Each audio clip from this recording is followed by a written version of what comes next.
Yo, yo, yo, welcome back to another episode of On the Spot Sports. And before we get to our guest today, we have a big shout out for Living Sisu. Living Sisu is a platform and app that wants to give you all the tools to have success in your sport. Their main objective is to activate your lifestyle. So it's for active people. Enjoy discounts at companies like BioSteel, 30% off, Body Logics, the Goalie Guild, all his books are discounted. Roan, Lululemon for men, 20% off, online stretching programs with Eccentrics, 1 full month free. They got super silent massage guns, 20% off those. And it's a great quality. It's way less expensive than a Theragun, and it's great quality. So there's so many more discounts that you guys will need to just become a member to see. So they want to provide you with anything you need for success. So come join the community. I'm a part of it. A bunch of other athletes are a part of it. So it's free to join. It takes 20 seconds to get exclusive offers to your sport, and it's definitely worth it. So do us a huge favor and go sign up for Living Sisu's membership. It's free, 20 takes 20 seconds. So go do it, and we'll see you there. Living Sisu is a great company. We know one of the co-founders, Zach Ficali. He's a great guy. He's the co-founder. He does a lot of live streams on Instagram at Living Sisu, and with a bunch of elite athletes, and you learn a lot from like the athletes' determination, their resiliency, everything to made them become successful. So it's been a great experience so far. So go on. I'm gonna leave the link in the description. So go sign up. Yo, welcome back to another episode of On Spot Sports. I'm Jack. In today's episode, we are joined by a very special guest, current professional hockey player Tyler Piekarski. Tyler is currently playing with the Elmira Mammoth in the Federal Prospects Hockey League in his second pro season. Prior to turning pro, Tyler spent time playing 4 years of high school hockey in Rhode Island with Smithfield High, and spent 3 years of NCAA Division III college hockey at Johnson and Wales University before turning pro. While he's also a professional hockey player, he's also a pro golfer. So we'll definitely have to get on that a little bit here. But Tyler, thanks again for being willing to come on the show. So welcome to the show, Tyler Piekarski. Awesome. Yeah, thanks for having me. Yeah, no problem. So you're out in Elmira right now. Like you were with Mhm. Binghamton in the start of the year, and now you're on Elmira. So like, how's everything going with Elmira and being on like a newer team? Yeah, things are going well. It's obviously a process. Anytime you get a new team or an expansion team like us. We're waiting for a few more pieces to come in. The guys are kind of starting to get to know each other with movie nights, going out to eat and stuff. So, all kind of starting to gel together. And yeah, things should start to turn around very soon. So, things are going well.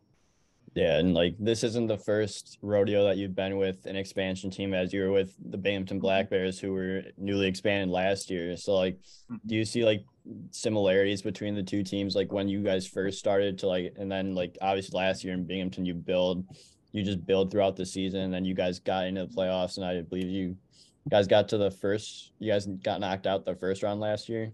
Correct. Yeah. So like, Yeah. So do you in see similarities? Yeah, definitely. I definitely do. In Binghamton, I didn't get there till January 5th or so. So I didn't start and play the entire year there. But when I did get there, I stayed the rest of the year.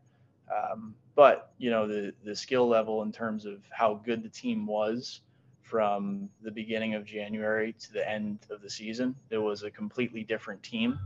And I'm not just saying that because we brought guys in.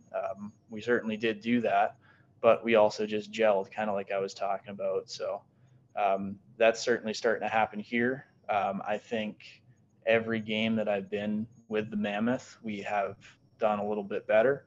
And even in practice, we're getting better every day. So definitely a lot of similarities there. Yeah, and I like how you said like you guys are getting better every single game. Like I've been watching like the YouTube feeds and everything, and like you guys do look a lot better like every single game. It's like, what do you think has been like the clicking point and just like making you guys like start clicking where you guys are eventually going to come up with your first win here? Um, kind of like I said, just guys getting to know each other. Everyone that, and then everyone kind of plays a little bit different ways. So making some adjustments with the lineup, see who plays well together, who doesn't play well together. It's kind of like a puzzle that way. You got to get all the pieces together, right? So, yeah, I would definitely say that. Yeah. So like, what's been like your favorite thing about Elmira so far? Whether it be like, I know, I know some guys like the community aspects as well as like obviously like First Arena is like an unreal place to play. So like, what has been like some of your favorite things to do and like favorite things about Elmira? Yeah, I mean the arena is great, the community is great here, but the guys are also great. I think on this team we got a lot of young guys, a lot of rookies, a lot of newer guys, and almost all the guys on this team we're all pushing the rope in the same direction. Everyone's coming to practice every day with something to prove. So I think just the locker room, the atmosphere in the locker room we have is great right now. So I think that's definitely been my favorite part. Every day I'm waking up and I'm actually excited to go to the rink. So Yeah, and that's huge, especially like when you are like with a new team and like even with a new team, not just a newly expanded team, but like a team in general, like you want to be able to wake up every day and be like excited to go to the rink and just have go to practice with the boys, just hang out with them. It's like mhm. just having like that culture, like the culture and like the chemistry within the room is super important for any team. Absolutely. Yeah. So last year was your first official pro was your first pro season where like Mhm. you said you came to Binghamton like January 5th, like you said. So like what was the process like to sign in Binghamton? Like how did it happen? Yeah, I was just at the time I was substitute teaching, and I kind of was just going to a few men's league skates. I thought I was done after my last year of college. It was the COVID year, and wasn't exactly happy how that went. I don't think anyone was in college hockey really. So after that, I was pretty much like, yeah, I'm done. I lost a lot of love for the game, and then took 6 months off or so, and then just through like men's league skates, I was like, you know what? I think I still want to play. I still have a lot of love for this game, and when I was super little, playing pro, turning pro, that's something that we all dream of, right? Yeah. Um, so what I did was I texted one of my old coaches, Toby O'Brien in Rhode Island, and he had a connection in Binghamton, so he got me set up there. Um, and from there, yeah, that's pretty much it. Yeah, and like that's an awesome story, especially like how like men's league brought you into like wanting to like go higher and play pro. So like what did you have to do like throughout that time to like get in shape and like actually like prepare for a pro season? Yeah, well, I mean, that's definitely an adjustment, right? Going from a Yeah. just pickup hockey game to a pro hockey game. But yeah, it's just worked out. I probably worked out for about like a month and a half before I left. Um, and really just made sure like I was in the right state of mind to go and play. And even when I got there, it took me um, probably about 3 or 4 weeks to get back to just what I was doing in college. And then from there, I learned a ton of stuff, and got a lot better overall. So, Yeah, so then you go into the season in Binghamton where you end up playing 24 games where you got your first 9 assists of your pro career, 9 points. It's like what was that first year in bingo like for you? yeah, it was easily the most fun I've ever had playing hockey. And people love to like kick the Fed down almost, but man, like it's good It's a hockey. legit league. It absolutely is. Like my first night in bingo, we had probably about 3,500 people in the seats. This was just like an average Friday night, an almost entirely full arena. So first few steps out of the tunnel, I actually started to get the chills a little bit. I was like, whew, like I'm playing a pro hockey game right now. This is awesome.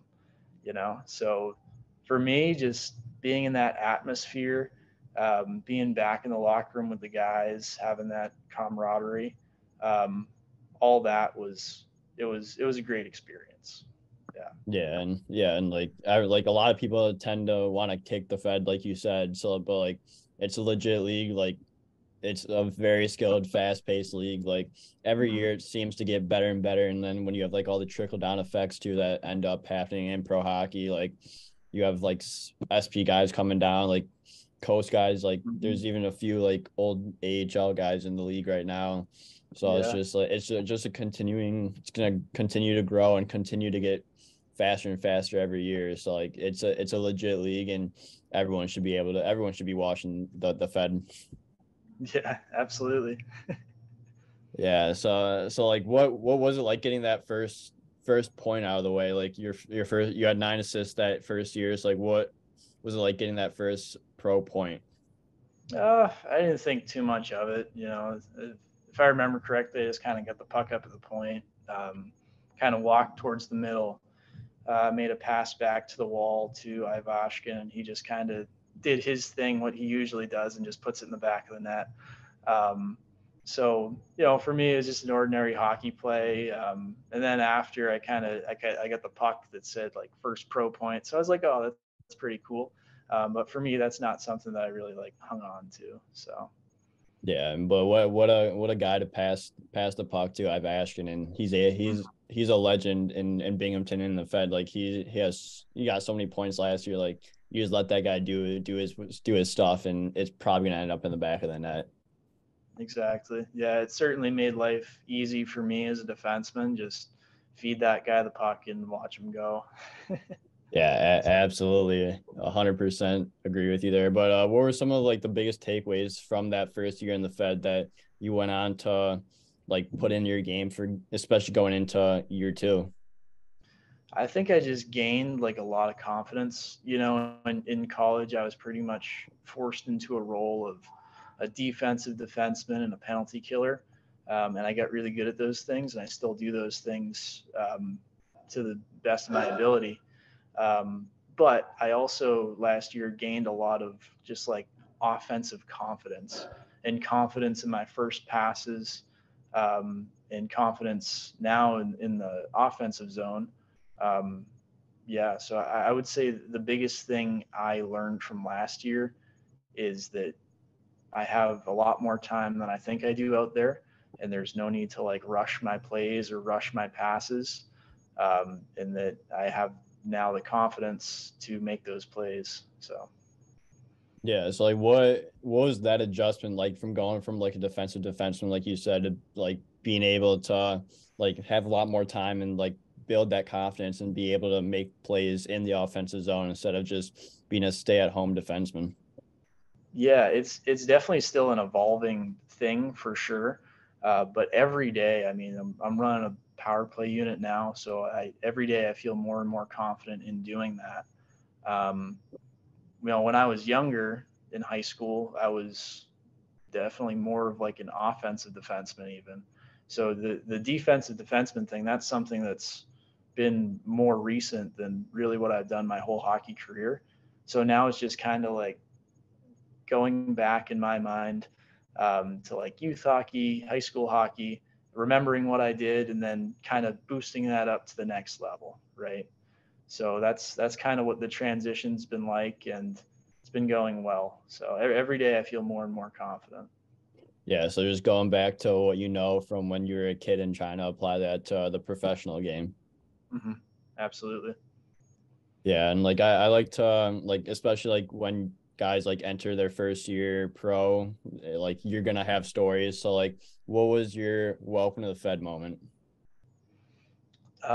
My welcome to the Fed moment was definitely military appreciation night in Binghamton last year. We had a full house. There was maybe like a few open seats, but it was a sellout. Um, and man, that crowd was loud. There was actually one time I was on the bench and I heard this big roar like coming from the right hand side of the rink. So I turned my head over thinking there was like a fight or that the puck somehow got over there. The fans were doing a wave all the way around the arena, and I was like, wow, this is absolutely awesome. So yeah, that's definitely my welcome to the Fed moment. Yeah, that's something you don't see every day in a hockey game is the wave, but like you got Mm-hmm. to bring that European style over to North America and make the atmosphere more soccer style, like over there. Yeah, I agree. Yeah, but then for this part of the show, I want to get into like your youth hockey days a little bit here, and then and then high school and college. So you grew up in Smithfield, Rhode Island. So like, what got you into the game of hockey, and like how old were you when you first started? Oh, I was 4 years old when I first started to skate, and I think I was like 5 when I first started to play. Um, I wasn't too good when I first started. Actually, there was about 5 groups in Learn to Skate. There was like the purple group, which was like your worst skaters, and then you had red, which was like a little bit better, and then all the way down at the other end was like the green. And so to start, most people are in the purple group trying to figure things out. And I don't really remember it too much, but my parents said by the end of the session, I was the only one in the purple group, still trying to hobble around and skate out there and basically falling down every single strat I made. So obviously I've come a long way. But yeah, that was my start. Was 4 years old, just trying to shuffle around and figure it out. For sure. That's funny how it all works. Like you be the worst skater one day, and then you get decent at it, you get better, and then look where you're playing professional hockey now. It's like what was it like to develop like the importance of being able to skate well, especially like since you're a defenseman, like you have to be one of the best skaters out there. Oh yeah, I mean it's everything. For me, it was just working at it, and I'm someone that really like enjoys the journey more than the goal itself. So, Yeah. and I think that's really important. Is you have to enjoy like the journey to where you're going, almost more than the goal, because along the way you're gonna pick up things and you're gonna get a lot better. So yeah, for me, I was just being a little kid, enjoying my thing. I was actually put on forward like my first few years of minor hockey. And then they moved me to defense because I was one of the only guys that could actually skate backwards. So, skating changed like that pretty much all of a sudden because I enjoyed playing and, just doing pond hockey, whatever. My skating got a lot better. So, Yeah, and like skating is one of the most important like things you need in the game of hockey if you want to succeed. And like I tell that to all my kids that I coach, and like especially like on skills night, they're like, we don't want to skate, we don't want to skate or anything like that. But mhm. like it's important for you to be able to develop and go up the ranks and go up the levels, because if you can't skate, you're not getting anywhere in this game. Right. No, absolutely. And we even still work on edge work at the level we're at, right? Yeah. So in hockey, there's really two sports. There's the skating, and then on top of that, there's also the stick handling and the making plays with the puck, right? So Yeah. skating is half the game. Yeah, it's a non-negotiable, that's for sure. Hmm. But I'm sure like growing up, like you had a few idols that you like looked at and like try to make your game out of. So like who were some of those idols that you idolized? Yeah. So growing up, I was like a big Yarmir Yager fan. I know he's not really a defenseman, but in terms of like the guy that I like try to model my game after, definitely Nick Lidstrom. I think he was, That's a good guy to yeah, I model your think he game after. was the best defensive defenseman of all time, and he really like knew how to force players into making bad plays. I think there's like this 5 minute YouTube video clip of him just like making these insane poke checks and breaking up 2-on-1s like no one's business. So really try and model my game after that and take a lot of things that he does and put it into my game. Yeah, absolutely. And like just be able to model your game off someone that's very successful as a defenseman, as an NHL hockey player. Like you're gonna try to mold your game out of that. And like there's so many takeaways you can learn, especially from like how you play 2-on-1s, how like a good like when you should poke check and when you shouldn't. Like you just learn so much from guys that are that elite. Absolutely. Yep. So then you go into youth hockey a little bit here. So you played for the Rhode Island Hitmen throughout youth hockey. So what was it Mm-hmm. like going throughout the Hitman organization and just going up the ranks through that organization? I probably started playing for them when I was like 10 or 11 years old. after like learn to skate and playing some like in-state travel hockey. Um, my parents realized I was really passionate for it, and we wanted to try out like a travel organization. So I tried out the Hitmen, and I really developed a lot through what we did there. Playing against good teams in Massachusetts, like I think Junior Terriers, Conquistadors, if they still exist, whatever. Um, but yeah, I mean that really helped me develop a lot, just in terms of getting like out of the state of Rhode Island and getting into Massachusetts, which has really really good hockey. So yeah, that helped me a ton. Yeah, so like what was that competition like in Massachusetts compared to like some of the other places that you traveled to, whether it be like what like how Rhode Island hockey is, Chicago hockey, just all the other states that you played. I would say, Rhode Island hockey is very good hockey. It's just that we're small, right? The Yeah. smallest state in the U.S. There can only be so many hockey teams there, right? So you really have to travel like Boston or Marlboro, the super rink over there. But yeah, what was the question? Sorry. Yeah, like what did you notice about like the competition between like Rhode Island hockey, Massachusetts, Boston, just anywhere that you would travel to and just like from like the different states? Yeah, I would say Massachusetts is probably like the best youth hockey that I ever experienced growing up. I remember one time we made nationals and we played against I think it was tier two nationals. We played against the best team from California, and we kind of ran the table with them. Right, California is a huge state. We were just from Rhode Island, a bunch of tier two guys in this tiny little box, right? So Yeah. I think it's absolutely huge, where you are growing up. But now that's kind of starting to change. You notice a lot of the warmer weather states are starting to pick up hockey. So, Yeah, absolutely. Especially like down in Florida, California, like those states you wouldn't have thought 20 years ago that they're hockey states, but they definitely are. And like they have very good teams that come out of those states. absolutely. Yeah. So, but like throughout like youth hockey, like it's all about like having fun and just developing. Like hockey's a ton of fun. So you just have fun and develop. So like, were there any moments that stuck out where you're like, these are some of like your favorite moments of from playing youth hockey? Oh man, that's a good question. I guess just like being with the guys, playing like mini sticks in the hallways at the away games. Those are things that you don't really get to experience now.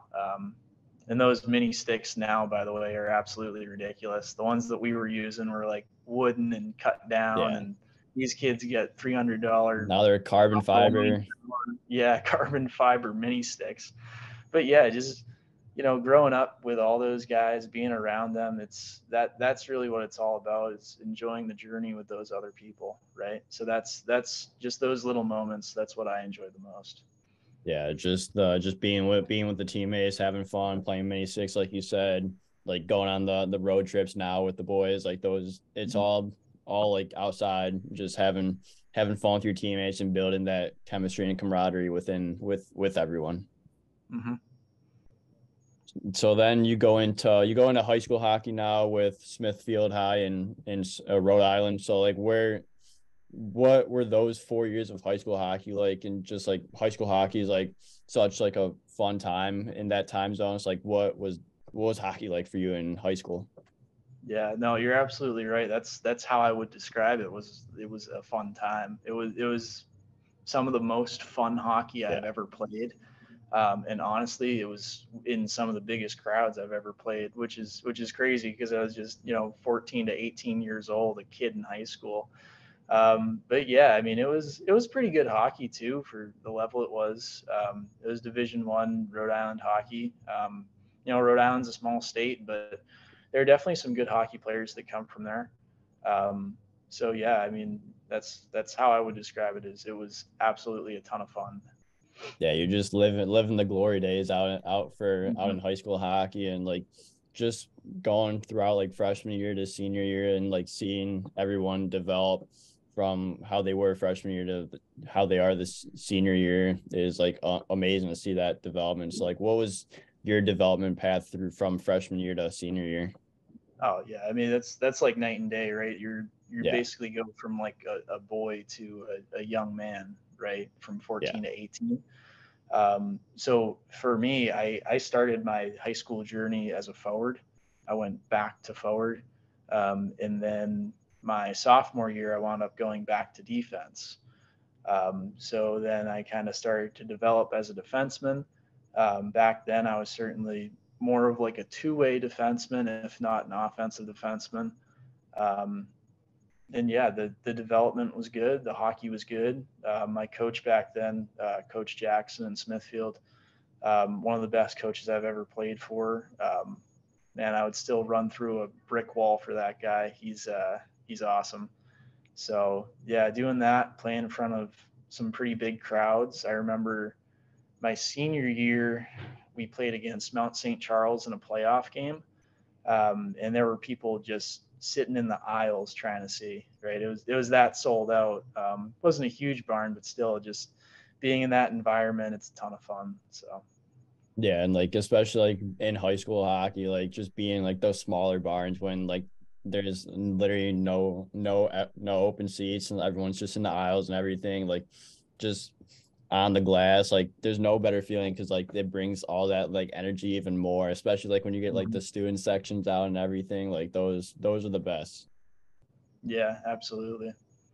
Yeah, but then your senior year, you were captain for Smithfield High your senior year. So what was it like Mhm. just finding that leadership role and being able to be a captain, especially since it was your senior year? Yeah, I mean, I've never been like a super vocal guy in the locker room. I've always been more of a lead by example Yeah. type guy. So that's just kind of what I did is led by example. Every day I would try and get my power play unit on the ice before everyone else right after school. So we'd practice at like 2 o'clock. School ends at 1:45, so I'd get my entire unit over like right away, right after school.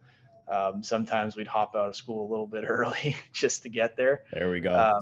and then we'd start kind of trying to work on the power play for actual practice would start at 2:30, so we try and get as much time as we could, and just doing those little things that makes a huge difference. So I was doing that, trying to be a good example for the younger guys, and yeah, that's pretty much how I did it. Yeah, so like you said, like you really weren't like you're a lead by example guy, but you weren't like very vocal. So like did like being that captain like help you step out of your comfort zone and like actually be able to be more vocal, and then like especially going into like college where you're able to just like learn from those experiences and be a little more vocal, and as well as like still lead by example, but like just have like that vocal uh personality now as well. Yeah, I mean, I'd say that definitely helped me. I had to step out of my comfort zone all the time. There are just situations that come up, maybe after a tough loss where you need to address the team as the captain. You need that player's perspective. It can't always be coach or the assistant coach or whoever coming into the room and saying something. Sometimes you just need to step up and say it. So yeah, I definitely had to step out of my comfort zone, and that certainly has helped me grow in hockey, and not only in hockey, just in life, right? There's Yeah. situations that come up all the time in hockey and in life and in my work, my career, where I have to be talking to people, talking to groups of people. So, that certainly helped me kind of grow and develop. Yeah, absolutely. A big learning curve, but like once you're like out of that comfort zone, everything just becomes a little more natural, especially when you're going through like all that, and like it becomes a little bit easier to talk and be more vocal than when you weren't as vocal. Hmm. So then in 2000, from 2018 to 2021, you played college hockey at the NCAA Division III level for Johnson and Wales University. So what went into choosing Johnson and Wales? I was really interested in just like going to school near home and in the city of Providence too. I thought was pretty cool. So it's like my first time I toured there, I really enjoyed the campus and how it was all kind of downtown. So that's why I went there. that, along with just speaking with some of the professors, I enjoyed what they had to say about. I was a political science major, so I enjoyed what they had to say about that. Um, so yeah, that's kind of why I chose Johnson Wales on the academic side. On the hockey side, there wasn't a whole lot of thought process that went into it. I was a walk on, so I knew I wasn't guaranteed anything. I don't even think I spoke to the coach um, before I chose Johnson and Wales either. So it was definitely like a nerve wracking experience Yeah. going in and being like, wow, I still want to play hockey, but not knowing if you're going to make the team or not, and knowing full well if you don't make the team, that's probably the end of your career, right? Yeah. So I went in and I gave it absolutely everything I had in tryouts, and thankfully, I had a lot of skill, but I was very much like a rough talent. So I had, a coach, thankfully, in Coach LaCour, that was willing to take a chance on me, and he did. So Yeah, and like it's scary when you're going through that because, like you said, like you're not guaranteed anything. Like you could try out and get caught right away, and like that's the end of your career, like you said. But just to go through like that adversity and like give everything you got, like it just proves that if you put your mind to it and like you really want it, and like you have the skill, like you might as well go for it because you never know what's gonna happen. absolutely, yeah, go for it and just give it everything you got. Yeah, absolutely. It's like, what was that adjustment period going from Rhode Island high school hockey to playing at the NCAA Division III level? Yeah, it was a big jump. It was a very big jump to say the least. So my freshman year, I didn't really play much. I kind of sat back and observed, watched a lot of games. I think I played in like 7-ish games or so that season, and just kind of learned. I would listen a lot to my captains, and how I kind of started to become like that penalty killing defenseman was actually in practice. We would need people to kill penalties, and it would usually be me that I would just step up and be like, I want the extra Yeah. rep, because I knew I wasn't playing most likely in the game Saturday, Sunday. So I was like, yeah, I'll step in, I'll kill a penalty, I'll do this, I'll do that. So I just basically took every opportunity I had, listened to my coaches a lot, listened to my teammates, and the next year it really paid off for me. I played in almost every single game. So Yeah. So it's like, is that what like one of the biggest things you learned is just like especially when you're not playing as much, just to be able and be willing to get those extra reps because those may be the only reps that you take in like the next couple days, couple practices, couple games. yeah, I mean the reps definitely help. That combined with just having like an open mindset, just be willing to change things about your game. Yeah. Don't be super stuck in your ways, especially when you move on to higher levels. Everyone has something different to offer, Yeah. right? So really make sure you just listen to absolutely everyone on your team. And that even goes for now, some guy that might not play defense all that well, he's on your team because he has a heck of a shot. So maybe you should go listen to him and see how he shoots the puck, right? Yeah. So that's really what it's all about. Everyone's on the team for a reason. It's not like not just because someone's just paying to be there. Like you're there because you have some potential or something that another person doesn't. So why not use them? Right, exactly. Yeah. So like you said, your second year you played in 24 games. So what was important for that year, especially for you since you played in 7 games a year prior and then you're playing every game the second year, especially going into that third year and just getting like the necessary game experience to move on in your career. Yeah, I mean, for me, it was just like I tried to make as few mistakes as I possibly could. So I played very, very simple hockey. I didn't take too many chances. And then, all those reps on the PK, it wound up working out for me. Coach put me on penalty kill one that entire year. So even if I wasn't playing a lot, usually in the third D pair or even sometimes just extra defenseman, I would be on PK one. So that's how I was getting my reps in, just doing that. I know it's not the most exciting thing in the world, but it's what I had to offer my team, right? So It's what you had to do in order to get the opportunities that you did. You had to go through the extra reps, the extra mile. It's not always fun, but you have to do what you have to do to be able to get that trust in your coach and your teammates. Exactly. After a successful second year at Johnson and Wales, you would go into your third year, which would be the COVID year, the year the pandemic started and everything. So what was that third year like, especially like since it was your last year of college and like you had to go through like all the struggles with like the pandemic and everything happening and just being able to just get out of that year, especially since it was a COVID year. Yeah, I mean, it was a crazy year for absolutely everyone, even the guys that did get a chance to play, right? Yeah. Um, so yeah, for me at least, we were just sitting in class one day, back in the spring of 2020, and they were just like, "Yep, class is canceled. Everyone go home. We're going online for 2 weeks." Then 2 weeks turned into 2 months, and then 2 months turned into longer and longer. So in the summer, we basically didn't know what was going on, and it was really hard to train with the gyms closed Yeah. and the ice rinks shut down too. Yeah, I mean, everything was just up in the air. It was the strangest off season I've ever had. And then the season itself too was, I mean, we played one like exhibition game, but no legitimate hockey games at all. So we were still skating, which wasn't great. It wasn't a great situation by any means. We were in groups of 4 people. We had to wear masks the entire time we were on the ice. So I was in a group. It was me and 3 other defensemen. And basically, what we did was a bunch of defenseman drills. Like we would walk the line and shoot on an empty net. We would, skate around, make a pass. But you gotta be positive in those situations, Yeah. as hard as it might be. So I walked a lot of blue lines that year. Maybe I got a little bit better at walking the blue line, right?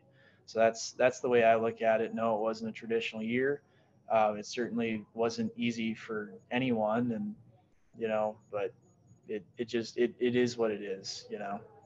Yeah, you just got to take the positives out of every situation, whether it be an absolute terrible situation, a bad situation, a good situation. You just got to take the positives and learn from those experiences that you did have, and just to help yourself get a little bit better, like every time you step on the ice, because like COVID taught us, like there might not be you might be on the ice one day and you might not be on the ice the next day.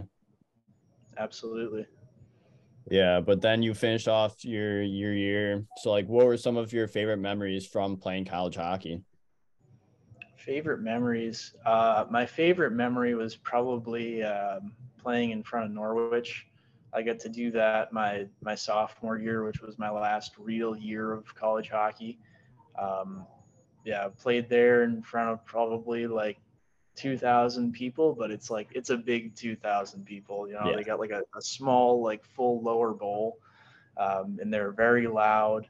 A lot of people from the town come out, support the college team, and they are a really good hockey team on top of that. So just getting the chance to be out there and play against those guys on a Friday night, that was pretty special. So Yeah, that's awesome. That's a great memory to have for sure, especially like since everything that did happen in college, like you still have good memories that come out of it, even though it may have not been the best experience, but you have at least some memories that you can look back and be like, yeah, like this was a great experience just because of all the memories.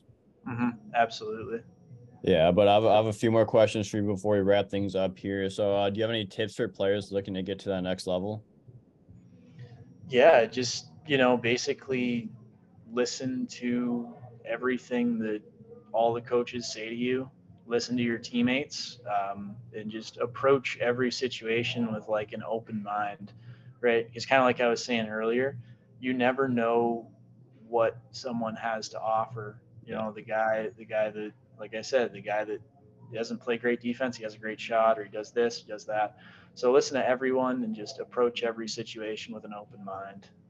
Yeah, I love that. I love that answer, especially because like you're teammates for a reason, and like everyone has like we said earlier, like everyone has a different reason of being there, and it's just like some people may not offer something that someone else does. So you learn from everyone around you, and just keep learning from everyone. Just not ignore them, but like pay attention, listen to everything they say. Yeah, absolutely. Yeah, but to wrap up the show here, you're also as as well as playing pro hockey, you're also a pro golfer. So like what's your Mhm. story behind being a pro golfer and everything? Yeah, so in the summers, I'm a teaching professional, and I play in a handful of pro tournaments here and there. The way I got into it, I've played golf just about as long as I've played hockey, but I was basically I was a political science major in college, taking an internship at a nonprofit golf course, which is called Buttonhole Teaching Center. They do a great work over there. Actually, I still work there. Um, do like a bunch of outreach work with inner city groups, just try to like expand the game of golf as best we can. So that's kind of how I got into it. I took an internship there, and then after that, once I graduated college, decided to take a job at Montauk Country Club in Portsmouth as the assistant pro. And then this past summer, I actually went back to Buttonhole, and now I'm the assistant pro there. So it's a ton of fun, and for me, it just gives me like a good like mental break from Yeah, hockey, which I think is, especially at this age, I've been playing for a while. yeah, It's important to take a nice mental break every now and again. Just get out on the golf course and have fun with it. So yeah. Just let the mind wander elsewhere besides being at the rink and playing hockey, and just go out there, golf, and just have fun being outdoors and playing a great round mhm. of golf. Yeah, absolutely, nothing Yeah, better. but yeah, exactly. Nothing better. That's an off-season tradition for sure. But Tyler, thank you so much for coming on the show. I really appreciate your time, and I look forward to following your career the rest of the way.